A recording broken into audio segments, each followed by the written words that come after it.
Cadê? Peraí. Pronto, começou a gravar, tá bom? Então, falta agora só eu disponibilizar o meu slide, só um pouquinho. A gente está na unidade 4, tá bom? Então, a gente tem ainda, semana que vem tem aula, a gente vai para a sessão, hoje é a sessão 1 da unidade 4, depois a gente vai para, a gente consegue fazer a semana que vem da unidade, da sessão 2 da unidade 4, a sessão 3 lá na outra semana, acho que dá. Talvez até na semana que vem a gente faça uma aula de 2 sessões. E aí faz uma aula um pouco mais longa, só para a gente encerrar o conteúdo. Tá bom? Então vamos lá. Deixa eu disponibilizar aqui. Pronto. Então vamos começar. Tá? Vou desligar minha câmera aqui. Pronto. A gente está entrando na unidade 4, que trata de redes neurais artificiais. Essa aula de hoje, ela é bem simples, porque ela é mais conceitual, né, como tem sido as nossas últimas aulas. Uma coisa que tem também para vocês realizarem, que são as atividades práticas que a disciplina possui, tá? Então, tem aí algum material no próprio AVA de vocês, tem algum link lá, junto com daqueles links que tem no canto esquerdo, no lado esquerdo da tela de vocês, ou da tela do celular, do computador que seja, para vocês fazerem as aulas práticas, tá bom? Eu não vou fazer essa aula prática hoje com vocês, que começa com a unidade 1, então ainda não está disponibilizada as demais. Unidade 1 está muito lá para trás, então eu acho que só vale a pena vocês olharem o que tem, e aí tem algumas questões lá que vocês respondem, um PDF com uns slides bem simples, que inclusive ajuda vocês a terem fazer uma breve revisão do que já foi passado. Então, vamos lá, unidade de ensino 4, redes neurais artificiais. Esse é a nossa unidade que a gente vai começar hoje. Vamos falar uma introdução de redes neurais. Redes neurais também é uma técnica de inteligência artificial, de aprendizagem de máquina, tá bom? Que se baseia basicamente como funcionam os nossos neurônios, né? Porque a inteligência artificial é exatamente isso, é uma reprodução ou uma tentativa de reprodução da inteligência humana através das máquinas computacionais, né? Tecnológicas. Bem, esse é o nosso conteúdo de hoje. Vamos falar um pouco de história, tá? Do surgimento dessa metodologia, desse método. Vamos falar também sobre alguns principais conceitos de redes neurais. Tá? Então, a aula de hoje ela é bem teórica, bem conceitual. Então, a gente vai falar sobre pouca matemática, pouca estatística e pouca computação. Tá? Vai ser mais histórico mesmo e conceito. Para começar, falando um pouquinho do histórico das redes neurais, obviamente, né, redes neurais, neural vem de neurônio mesmo, tá? Rede, porque nós temos milhões de neurônios na cabeça, né, no cérebro, e aí eles compõem uma rede que é como nos ajuda a desenvolver os nossos sentidos, né? Bem, neurônios são células, né? Especializadas, obviamente, que compõem uma parte ativa do nosso cérebro e do nosso sistema nervoso, tá? Então, esse conceito aqui é bem simples, obviamente, que nós não somos da área biológica, por isso, e também nem é esse o nosso foco aqui.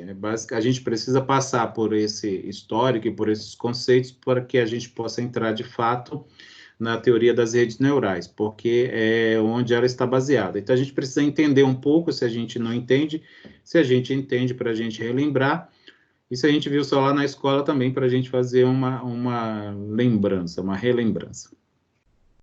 Bem, na história da humanidade, o estudo dos neurônios, tá? Neurônio nosso mesmo, dos seres humanos, começou a ser documentado, vou dizer assim, que a gente nunca sabe, certamente para trás, antes dessa data aqui, no caso, 1906, certamente já se estudava, né? Muita coisa que a gente não sabe, mas que não está documentada. Então, em torno de 1906, tá? Faz bastante tempo isso, teve um estudo sobre os nossos neurônios que rendeu o prêmio Nobel para dois pesquisadores, um deles é espanhol e o outro é italiano. O espanhol, esse aqui, o Santiago Ramón y Cajal, e o Camilo Golgi, que é um pesquisador italiano. Então, vejam só, os estudos dos neurônios humanos, eles já têm uma história bem longa, né? Mais de 100 anos. Bem, os estudos que eles produziram foram fundamentais para que a gente possa compreender o cérebro humano, né? Principalmente quem é lá da área da saúde, quem é da área das biológicas, coisas assim. Bem, aí já um pouco depois, em 1943, um pesquisador chamado Warren McCulloch e um matemático, esse aqui é neurofisiologista, esse aqui é um matemático, Walter Pitts, também produziram uma pesquisa que marcou a história do estudo das redes neurais, tá? Eles, obviamente, baseados naqueles estudos lá de 1906, daqueles dois pesquisadores, eles propuseram um modelo, tá? Um modelo matemático onde ele tomava como base o funcionamento de um neurônio, tá? É por isso que tem essa ligação entre aquele estudo feito em 1906 e o estudo deles aqui em 1943, né? Passando-se quase 40 anos depois. Por quê? Porque esse modelo matemático aqui, que foi elaborado por esses dois pesquisadores, tentava reproduzir exatamente aquilo que foi estudado lá pelo espanhol e pelo italiano, tá? E esse estudo de o McCulloch e do Pitts, ele permitiu fazer uma extrapolação do conceito, do funcionamento dos neurônios para um estudo de circuitos elétricos, tá? Olha só, eles criaram um conceito chamado lógica linear, tá? Que era, na realidade, tratava-se da transmissão de um sinal elétrico, tá? Onde um sinal que era recebido por um determinado lá receptor, ele só era retransmitido se ele ultrapassasse um determinado limite, tá? De transmissão. Eu não entendo muito bem lá dessas coisas de eletricidade, então não vou me ousar a falar muitas coisas dessa área, tá? Mas era um limite arbitrário, ou seja, eles determinavam que limite era esse, e aí só havia uma transmissão ou uma retransmissão desse sinal elétrico se esse sinal atingisse um determinado nível. Bem, o estudo desses dois caras aqui, parecendo muito simples, né, e parecendo até, muitas vezes, sem nenhum vínculo com a área da computação, mas foi um marco na história da criação da teoria de redes neurais, porque como o estudo que eles produziram tentava imitar um neurônio, obviamente que ele passou a compor também a teoria de redes neurais, tá? Nasci assim, que é nesse mesmo ano, né? Esse é o estudo de 1943 ainda, que a gente está falando, tá? Do Warren McCulloch e do Walter Pitts, né? Quando eles definiram esse conceito de lógica linear. Eles criaram aqui, ó, um conceito chamado LTU, né? Traduzindo para o português, é a unidade de limiar, né? Só um pouquinho, de limiar linear.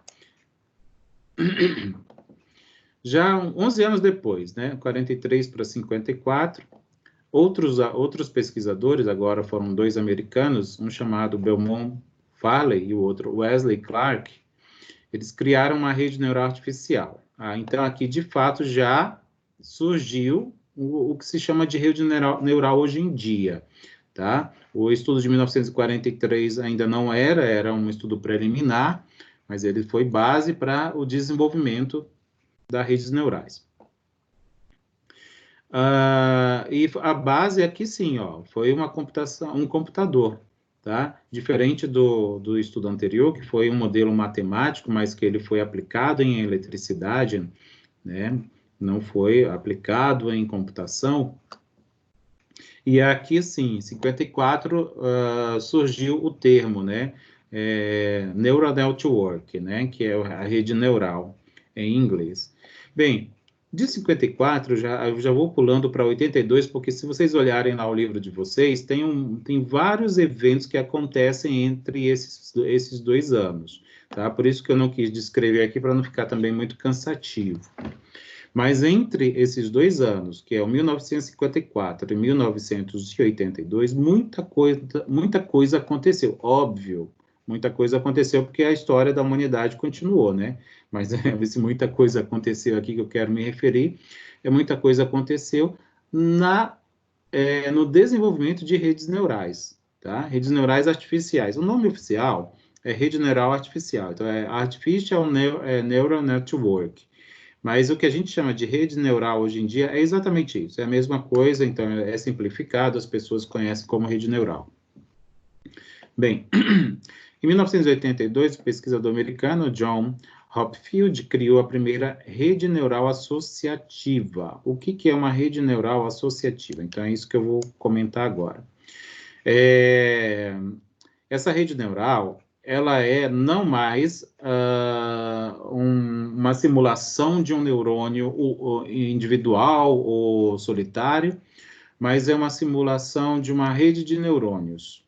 Tá? Então, de fato, aqui, quando foi criado o que ele chamou de rede neural artificial, era de certa forma, muito simplória, e aí o teste utilizado era considerando apenas o funcionamento de um único neurônio, o que isso não é verdade, o que isso não ocorre em nós, seres humanos, né? Os nossos neurônios, eles são interligados e eles funcionam de forma conjunta.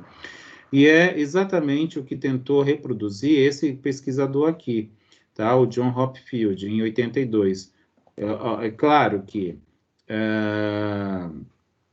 o estudo dele está muito mais próximo do que realmente é o nosso funcionamento neural, né? Neural humano, tá? Por isso que é o que ele chama de rede neural associativa, né?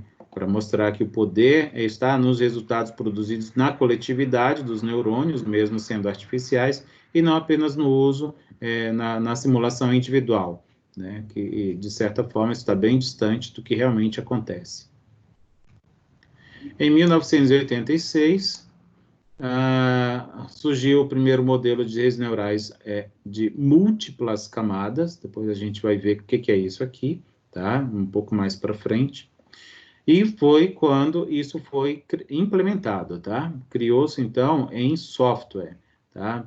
É claro que lá em 54, quando eu mostrei para vocês, que foi quando surgiu o termo Neural Network, né? Já foi também utilizado um computador para simular, mas lembrem-se que o que foi feito lá foi a simulação de um único neurônio, né? Ou de uma coisa mais simples, que é diferente do que o que acontece na realidade em nós, seres humanos. Aqui, diferentemente, em 1986, esse primeiro modelo aqui de redes neurais, dito em múltiplas camadas, ele está muito, né, até mesmo tá associado com aquele associativo lá que eu mostrei agora há pouco, né?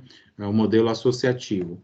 Múltiplas camadas também exatamente o que o termo diz, é um funcionamento múltiplo, né, que é de fato que ocorre. Nosso funcionamento neural, ele é extremamente complexo, né? Então tem muita coisa aí nessa área, dentro da própria área da saúde, da medicina, que muita coisa ainda não foi descoberta, né, do funcionamento dos nossos neurônios.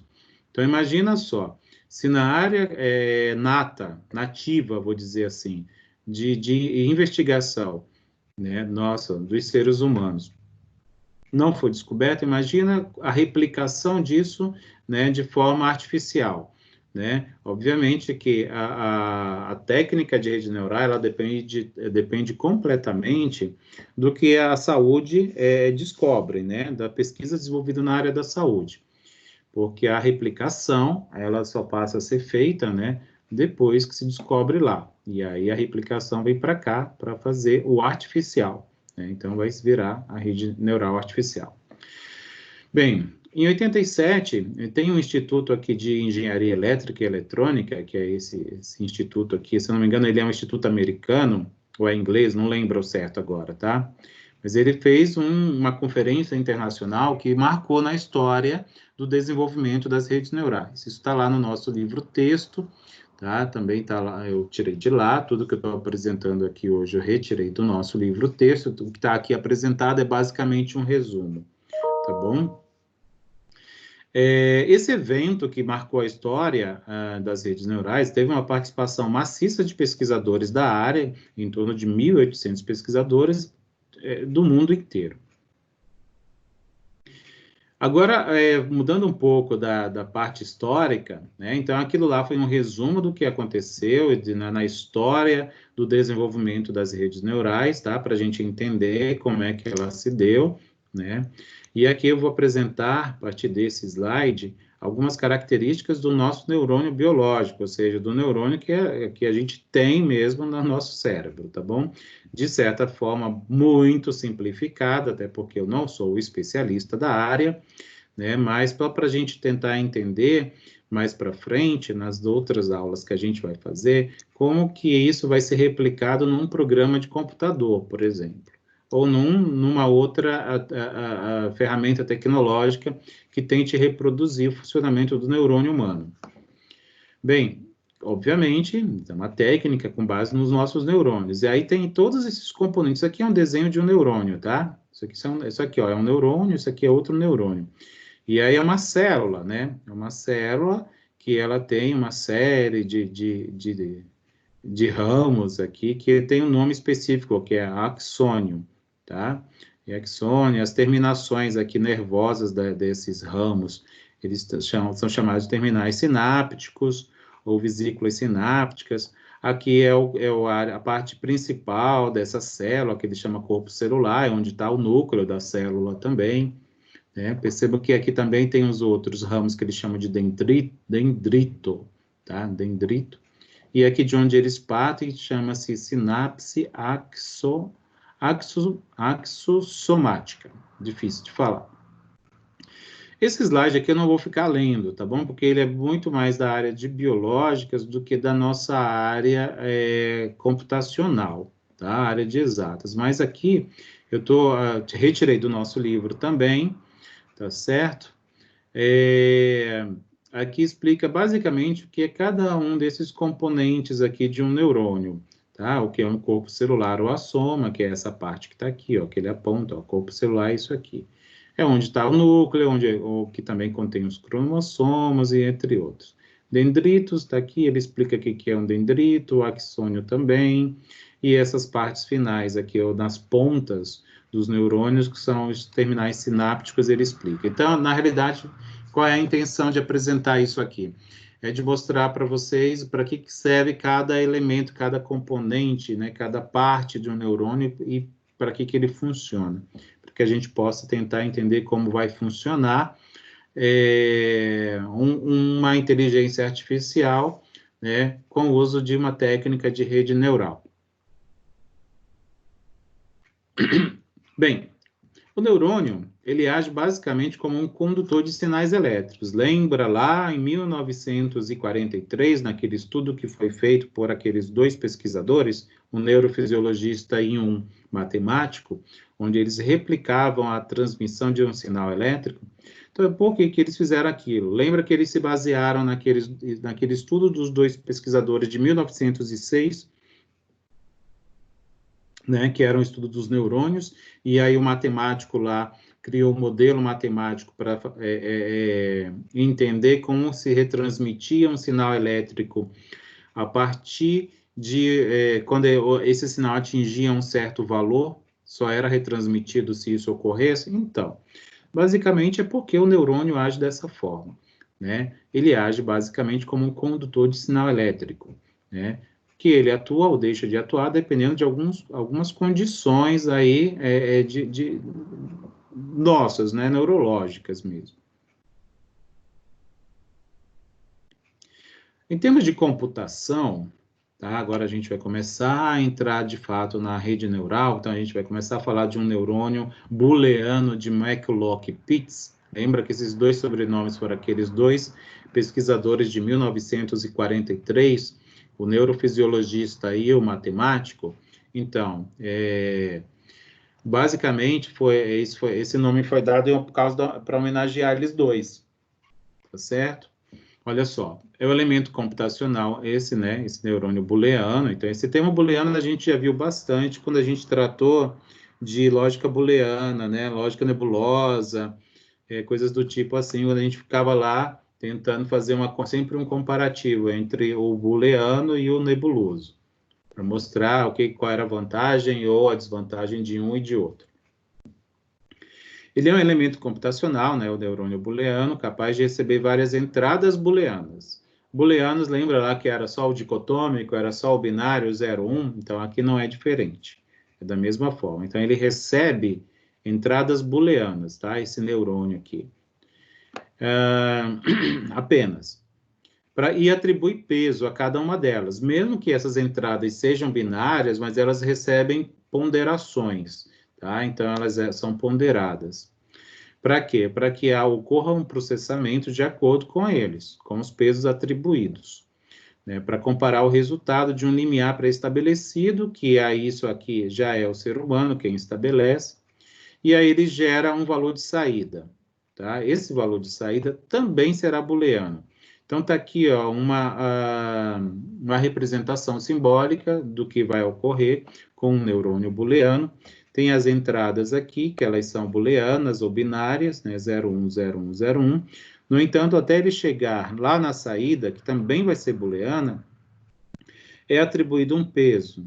Esse peso é atribuído, né, ou pelo programa que vai estar sendo executado, né, ou de algum, claro que isso indiretamente é atribuído por nós seres humanos, ou seja, aquele que realiza a programação, tá certo? Então, de forma indireta, nós é quem vamos atribuir os pesos. E quem são essas entradas?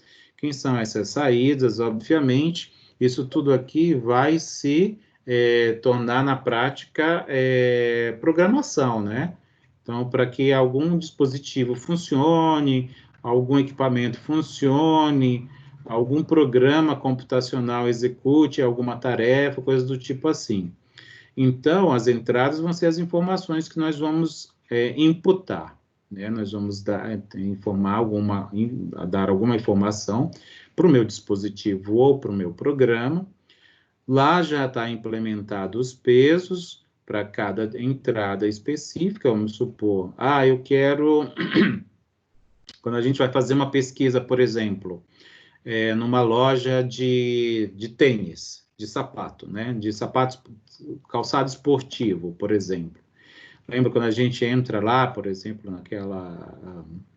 na Nike, Reebok, sei lá, aquele monte de loja que vende tênis para corrida, para profissionais, coisas do tipo assim. Aí a gente começa a procurar, né? Começa a dar as entradas, né? Ou seja, a gente diz, eu quero um tênis para corrida, que seja leve. Aí você vai estar lá tem as alternativas para a gente ir marcando. E aí são as entradas que a gente está dando para o aplicativo, né? Que está ali executando por detrás daquela tela que a gente está enxergando. E aí, obviamente, lembra lá que também tem a maioria desses sites, eles têm uma opção que permite que você defina a faixa de valor que você quer determinar para achar o produto, né? Vamos supor, eu quero que um tênis que eu quero que tenha essas características que eu estou aqui selecionando, ele tenha um valor entre 200 e 400 reais, por exemplo. Então, aí você está também aplicando uma entrada que vai ter um peso, possivelmente aquele da faixa de valor que você está procurando vai ter um peso maior. Enfim, ele vai lá, executa, ele faz a busca, e aí ele vai soltar algum tipo de saída lá que ele vai te mostrar na sua tela, tá? Obviamente que isso aqui é muito simplório, mas eu estou fazendo uma analogia, tá? Do neurônio booleano, que é esquematicamente apresentado dessa maneira, mas é como se fosse uma forma de mostrar uma aplicação disso. Olha só, matematicamente é assim que se representa essas entradas. Olha lá, as entradas, né, são ditas aqui, né, booleanas, né, e aí atribuído um peso, então é feito um produto. Isso tudo é somado para ter um output, tá? O output vai ser o valor final. E aí esse i aqui, ó, que é o índice da entrada, o índice de peso, ele vai variar dependendo do número de entradas que eu fizer, tá? Então, quanto mais informação eu der para o meu programa, para o meu aplicativo, ou para a minha tecnologia, né, de inteligência artificial, que a gente quer que execute alguma tarefa para a gente, um maior retorno, um retorno mais esperado, melhor, vou dizer assim, né, mais acurado, a gente vai ter. Bem, a saída, ela vai ser uma função do valor, né? O valor, vou voltar aqui só um pouquinho, ó. O valor é isso aqui, ó. Ele é uma soma, isso aqui é um somatório do produto entre a entrada e o peso dessa entrada, de cada entrada especificamente. A saída, que é uma saída booleana, né? Lembra que a entrada é booleana e a saída também vai se tornar booleana, então é feita uma conversão mesmo que esses pesos que a gente possa atribuir para as nossas entradas não sejam booleanos. Em nenhum momento eu citei isso aqui, né? Na realidade, eu também, ou seja, está livre. Eu não disse que elas não são, os pesos são booleanos, mas eu também não disse que não são. Então, bem, o nosso material não diz isso, eu também não pesquisei, na realidade, então isso fica em aberto. Mas a saída ela é uma função desse valor que ele cria lá com aquele somatório, né? Obviamente, ele faz alguma conversão para que ela seja booleana. Então, olha só, 0 ou 1, né? Binário. A saída vai assumir valor 0, quando aquele valor calculado lá, ó, vou voltar mais uma vez, tá aqui, ó, esse valor. Esse valor, quando ele é calculado, quando ele é menor ou igual àquele limiar que vai ser predeterminado na programação, tá? Se ele não atingir o que eu busco, que é esse limiar estabelecido, né, para a minha tarefa, essa minha saída vai ser valor 0.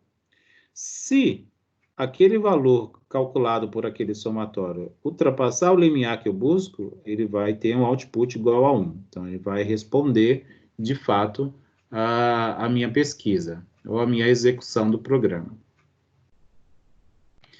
Bem, as redes são formadas com conexão de saída, obviamente, né, de um neurônio com a entrada de outro. Então, na realidade, o que está sendo dito nessa frase? Está sendo dito que os neurônios, eles trabalham conjuntamente ou associativamente, né? Ou, como a gente vai ver mais para frente, em múltiplas camadas, tá? Então, se isso não ocorre, não tem rede. Porque se eu tiver só um neurônio trabalhando, não funciona, né? Então, não tem rede, ele está trabalhando sozinho. Então, é isso que está sendo dito nessa frase. E aí, em termos de computação, é falar de aprendizado. Quando os neurônios trabalham, a gente está aprendendo. Então, é falar de aprendizado. Esse aprendizado ele vai ocorrer no momento em que são alterados exatamente aqueles pesos dados para os estímulos que ele recebe. Os estímulos que ele vai receber são exatamente as entradas, né? Em termos computacionais, serão as entradas booleanas, tá? E aí o alcance ou não dos limiares, que vão ser aqueles limites que vão fazer com que o nosso neurônio reaja, retransmita aquele sinal ou não.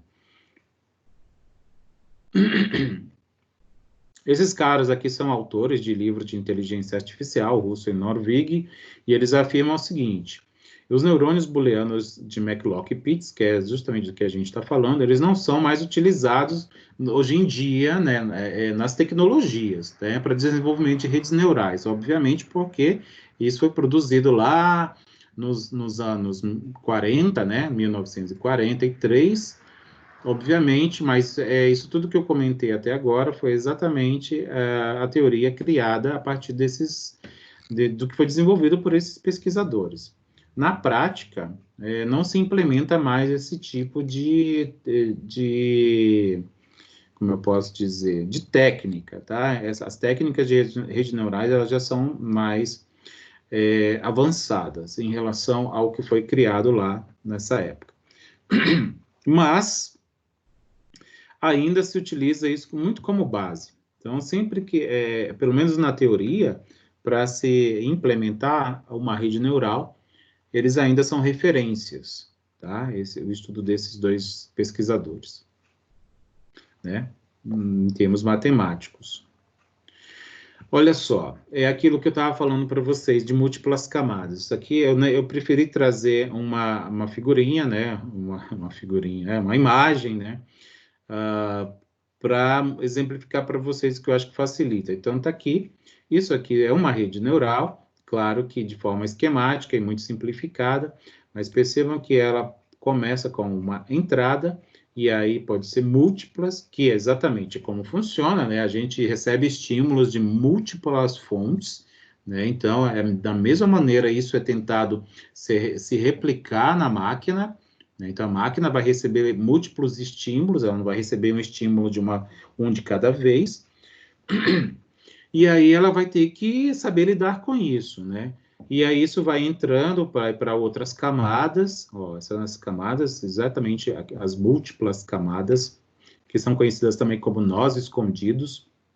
Isso aqui é a parte interna do meu sistema, e é onde se executa uma série de tarefas para que eu tenha um resultado, né, que é o output que a gente está procurando. Perceba que aqui, isso aqui não é padrão, né? Essa quantidade de entradas aqui, ela varia, obviamente, da mesma forma a quantidade de saídas. Aqui tem os conceitos para cada um deles, tá? Nó de entrada são diferentes de nós escondidos. Nós escondidos são esses que estão em azuis, são as camadas, as múltiplas camadas de uma rede neural, né? E aí isso aqui são as tarefas internas, e aí depender da complexidade da tarefa que se executa com a minha tecnologia, a gente pode ter várias camadas ou uma só, se a tarefa for muito simples. Tá certo? Os nós de saída são exatamente os resultados, são os outputs ou os produtos que a gente busca, né? Obter quando a gente executa um programa ou põe alguma tecnologia para funcionar a partir dessa teoria.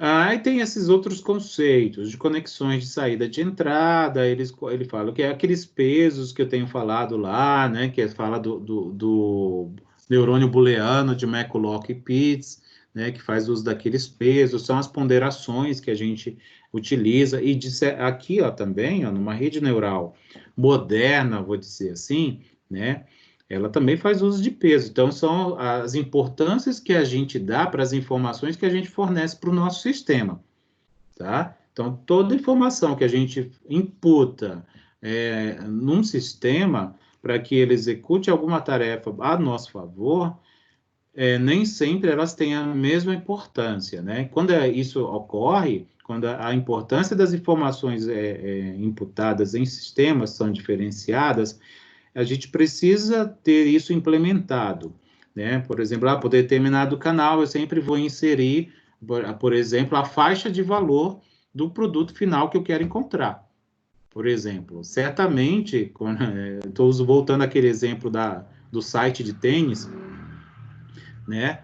Certamente quando a gente está procurando um produto que a gente, por exemplo, eu quero um que tenha cor preta, ou a cor branca, a cor verde, seja número 40, que é o tamanho do meu pé, que seja mais confortável, que ele permita que o pé respire, né? Ou seja, ele vai ter lá umas entradas de ar, mas aí percebe que isso tudo também tem importância, mas dentre essas informações que a gente imputa no site, qual será a mais importante? E aí eu dou a minha opinião pessoal, né? Certamente a faixa de valores, né? Porque isso aí vai restringir um monte de produto que poderia ser mostrado, mas não vai ser porque eu defini que eu quero, por exemplo, um produto com todas as características, obviamente não que isso vai ter, mas que esteja num valor monetário como eu usei de exemplo, 200 e 400 reais, né? E aí, certamente, isso aí vai ter um maior peso, né, na informação que eu estou imputando lá na minha tecnologia, né, que está sendo processado. Quando a gente está selecionando lá os botões de alternativas, né, ou de possibilidades que ele nos dá, a gente está imputando informação, né, de certa forma, e aí isso está sendo executado. falando sobre conceitos e elementos de redes neurais, agora a gente está entrando já um pouco mais nos conceitos da computação. Vou falar uma coisa que foi apresentada no nosso material, trazida por esse autor aqui, Oliveira e Júnior, e et al., na realidade, então são vários autores, eles apontam que a rede neural tem duas fases, igual como alguns modelos de redes neurais também têm. Isso aqui, na realidade, ele é bem genérico, tá? Então, uma rede neural também, por ser um método de inteligência artificial, ela também executa, ela trabalha dessa maneira, que são as fases de aprendizado e a fase de utilização. Vou falar um pouquinho de cada uma delas.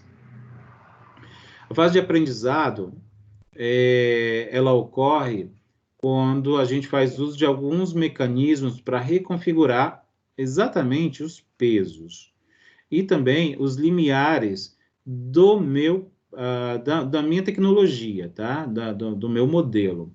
Então, é assim, é como se eu estivesse calibrando o modelo, né? Estou lá, implementei, criei meus códigos, vou colocar para executar. E aí você vai treinando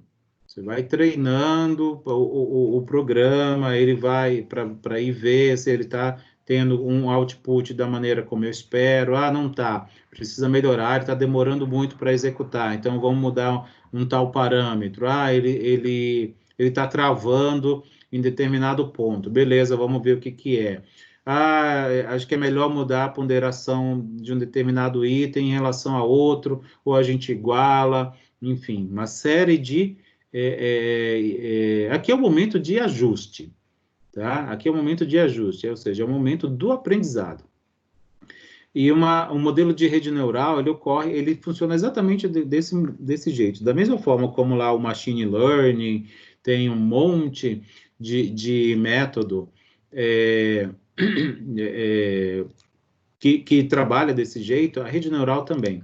É que a rede neural, ela está dentro, ela pode até ser considerada uma técnica de machine learning, mas eu confesso que eu não sei ao certo se ela é de supervisionado ou não supervisionado, ou aprendizado por reforço, sabe? Eu ainda precisaria ler mais sobre isso, porque eu ainda não consegui identificar onde que ela se encaixa, se é que ela se encaixa em algum desses 3 grupos de métodos. Né? É exatamente na fase do aprendizado que ocorre o treinamento, que como eu comentei com vocês, é onde se faz a calibração, né? A calibragem, né? Da técnica, tá? E aí é feito isso por um processo heurístico. Né? O que é um processo heurístico? É exatamente o processo de testagem. Vou lá, tentativa e erro. Coloco para funcionar. Não está do jeito que eu quero. Altero o parâmetro. Coloco para funcionar de novo. Ainda está faltando melhorar um pouco ali. Determinado item. Vou lá, melhoro. Ah, ainda desajustou aqui. E vai ficando assim, até a gente ter um treinamento adequado para que a gente consiga deixar o meu algoritmo pronto para executar e me fornecer o resultado que eu busco. Né? Que ele chama aqui, ó, de patamar aceitável de acertos. Tá? Ainda na fase de treinamento, a gente busca sempre, obviamente, uma resposta certa. Né? A resposta certa é aquela que gera acertos na configuração, né? Para facilitar a obtenção de uma resposta futura. Uma resposta errada, obviamente, ela ocorre na fase de treinamento, ela pode ocorrer, não que ela deva ocorrer, mas ela pode ocorrer.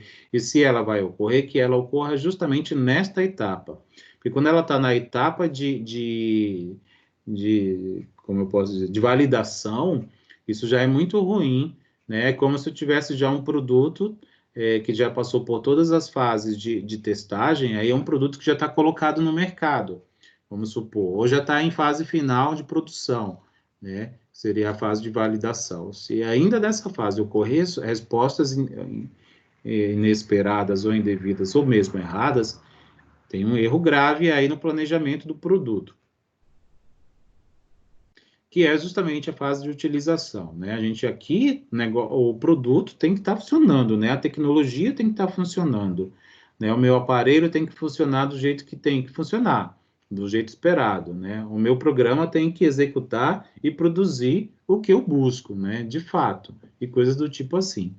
Nessa fase, o processo de aprendizado ele é interrompido porque ele já aprendeu, vamos dizer assim, né? O meu algoritmo, o meu modelo, ele já está pronto, calibrado, e aí é colocado para trabalhar, né? O meu dispositivo, o meu aplicativo, coisas do tipo assim, para resolver, obviamente, aquilo que eu tenho, para o destino que eu quero, que eu procurei, né? Essa é a tecnologia, né? Por exemplo, eu estava conversando com uma amiga hoje que existe, não sei se vocês já ouviram falar, mas tem um aplicativo que é bem legal, que é do Detran, que é o CNH Digital, né? Para você não ter que ficar andando com a tua carteira nacional de habilitação em papel, vocês podem baixar, por exemplo, esse aplicativo no celular e aí vocês vão ter a CNH dentro, que é válida mesmo. Vocês podem apresentar numa Blitz, por exemplo, apresentar no aplicativo, mostrar para o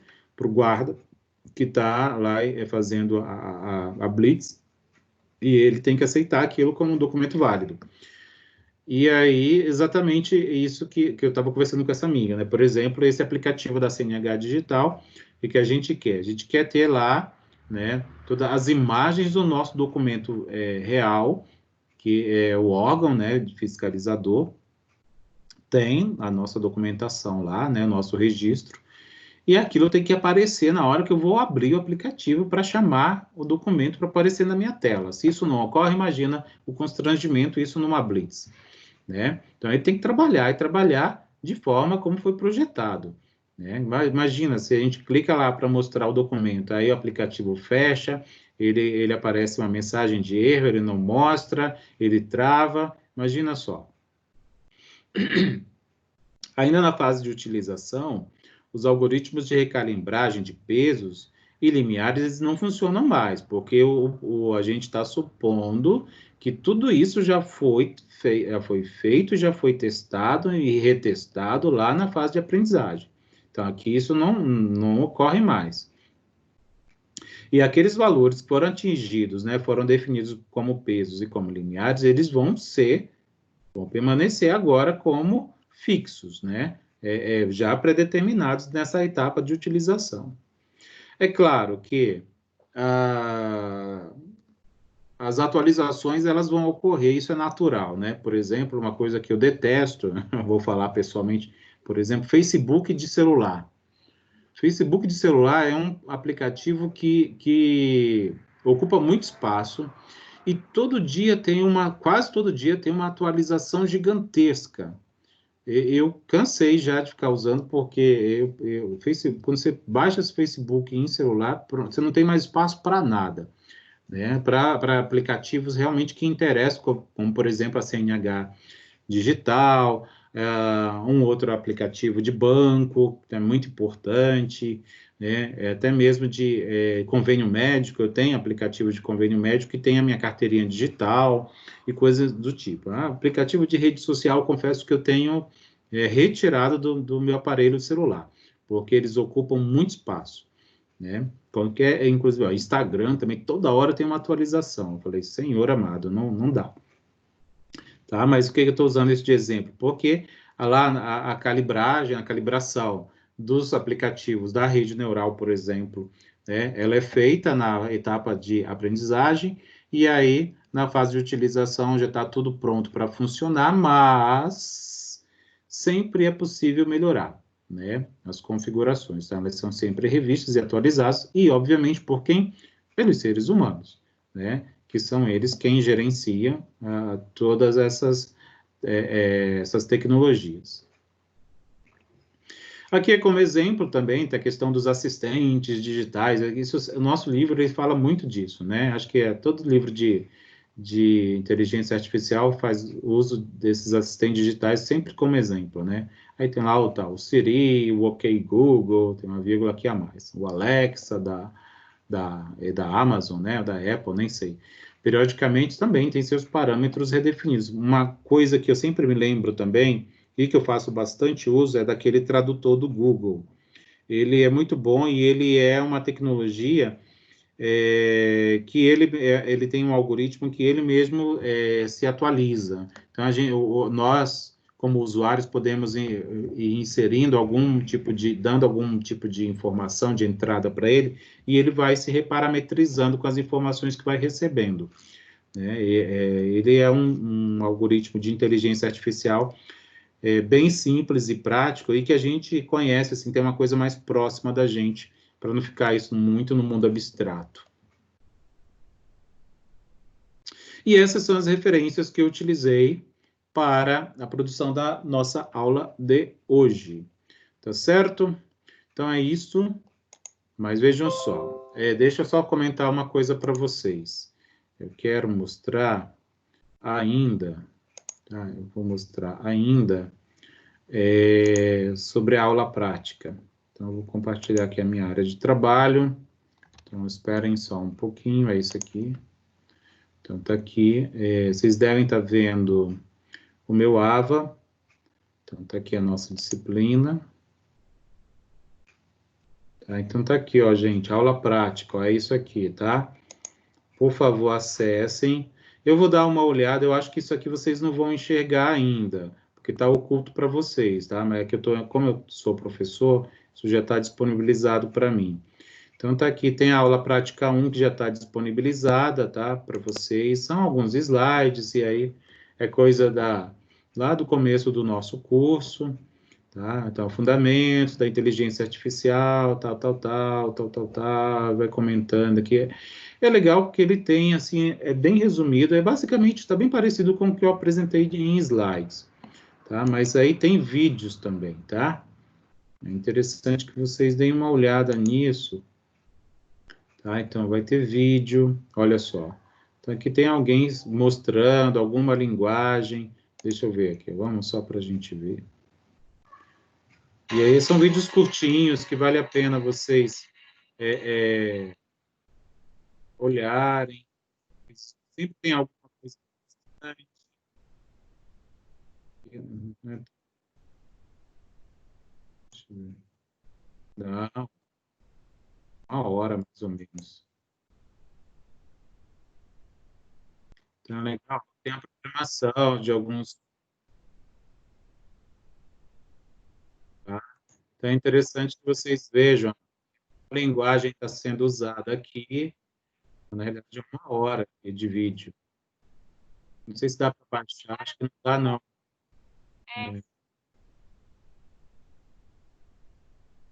Tá? Então, deixa eu voltar aqui um pouquinho ainda.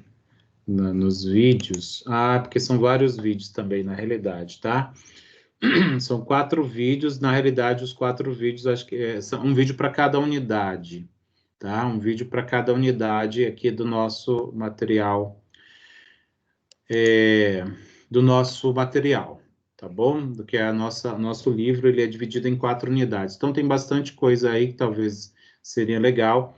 Tem 2 aplicativos, 2 programas que são usados, tá? Que são usados para a parte prática de vocês, que é o ECA, que é um programinha até bem simples e é gratuito. Eu acho que vale a pena também fazer o download para dar uma olhada, tá? E tem, acho que o Octave. O Octave também é um programa que é bem parecido com o MATLAB. Para quem já lembra que a gente viu na aula passada, nas últimas aulas, a gente falou bastante sobre a lógica nebulosa, onde a gente fez bastante uso, pelo menos eu citei bastante o uso de MATLAB, né? Então, o Octave é um programa gratuito, o MATLAB não é. Então, o Octave vale a pena, de repente, vocês têm interesse de fazer algum tipo de implementação, coisas do tipo assim, sobre lógica nebulosa, lógica fuzzy, né?